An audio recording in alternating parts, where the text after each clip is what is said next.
Hey everybody, now we're up to part 4 of my visit to the Brevard cemeteries. After our start at Mims, top of the county, we crossed over onto Merritt Island, then back to the mainland for 3 in the city of Cocoa, and now we're at the end of our journey, south in Melbourne and Eau Gallie. Eau Gallie Cemetery is where we start today. 992 Masterson Street. There are 1,493 interments. The cemetery was founded in 1902 in the city of Eau Gallie. In 1934, the city took it over. In 1969, the city of Eau Gallie was absorbed by the larger municipality of Melbourne and is now caretaker of this cemetery. Locals say it's haunted, though I couldn't find any distinct stories. And I have to admit that after a day of 5 previous cemeteries, Sheena and I honestly were not up on our perceptive peak to pick up any vibes as to whether it was haunted or not. I did see at least one Woodman of the World stone there. We were also so tired after, at this point, over 6 hours of cemetery visits, we just drove through this one. It was Christmas Eve, and we saw several visitors. I'm told the cemetery is a who's who of the local pioneers, with names like Gleason, Rossiter, Hodgson, Hopkins, Creel, Mathers, Ozaki, and Wickman. Wickman, for anybody on the east coast of Florida would recognize Wickham. There is an exit off of I-95 for Wickham Road. And Johnson.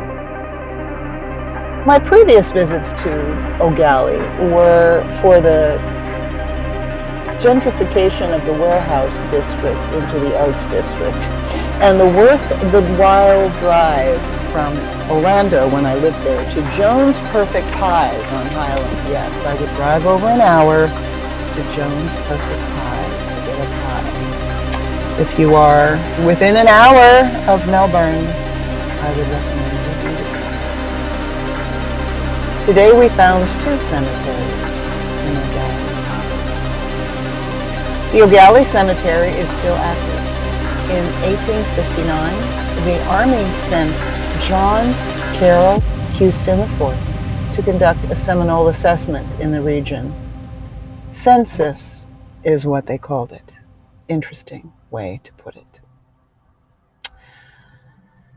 To learn where more mobilizations were necessary to corral these folks already run off their original lands to snake and gator infested Florida. The Seminole were not indigenous to this land. They were run off here from where they came from, up Arkansas way.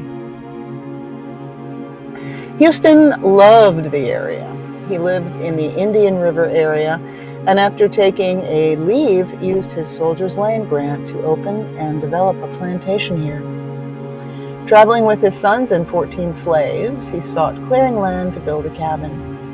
Sadly, I learned this after my time down there because the Houston Family Cemetery still stands in a sizable portion of his 160-acre plantation in Melbourne. He ran a sugar mill, grew rice. Had I known about this, I would have gone back. I would have gone there to visit that day when we were in the region, but I didn't know about it, and this area is 2 hours south of me. One time, Lieutenant Governor William Henry Gleason, big name. You would have seen the Gleason name also in the Cocoa Cemetery that I touched on in the previous video.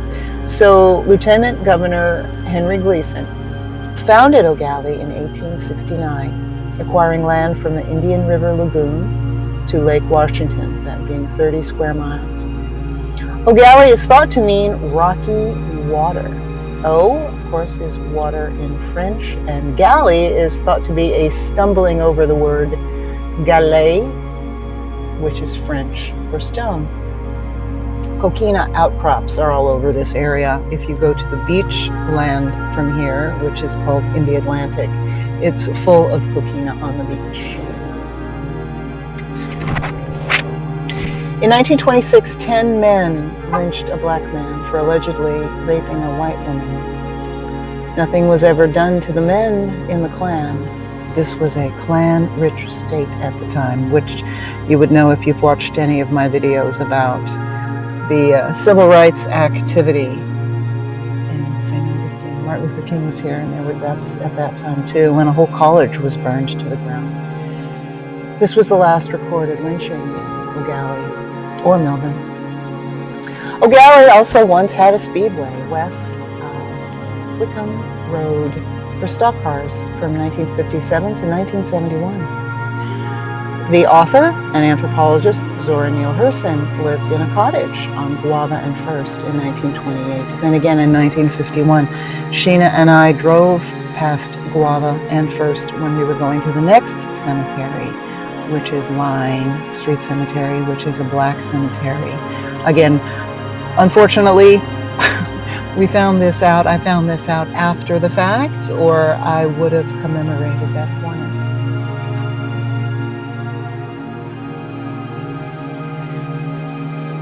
And finally, the Line Street Cemetery. Finally, our seventh cemetery of the day was the smallest, yet most unique. Line Street Cemetery was discovered in 1980 when the residents were clearing away dense overgrowth and found the gravestone of Alice Chambers, who died in 1905, and John Whiteful, who died in 1901. Over the next several months, a local Boy Scout troop set to clearing it all away.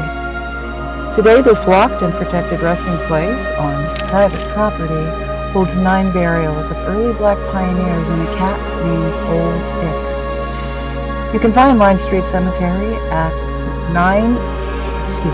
796 W.H. Johnson Street in Eau Gallie, which is now a part of Melbourne.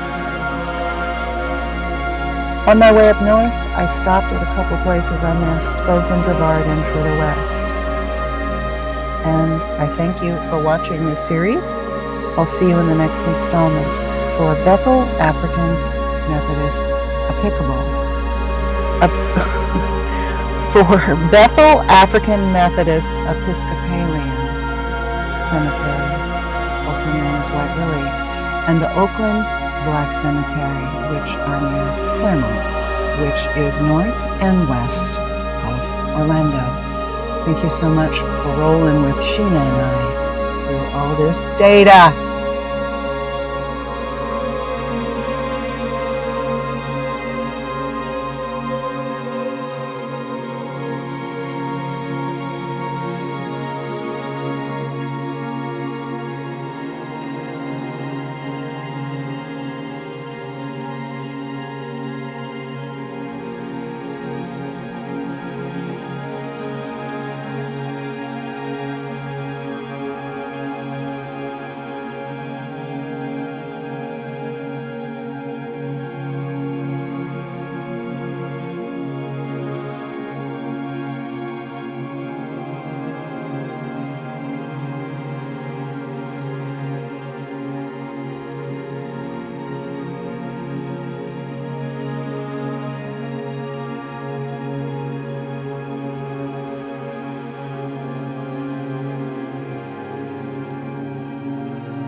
do.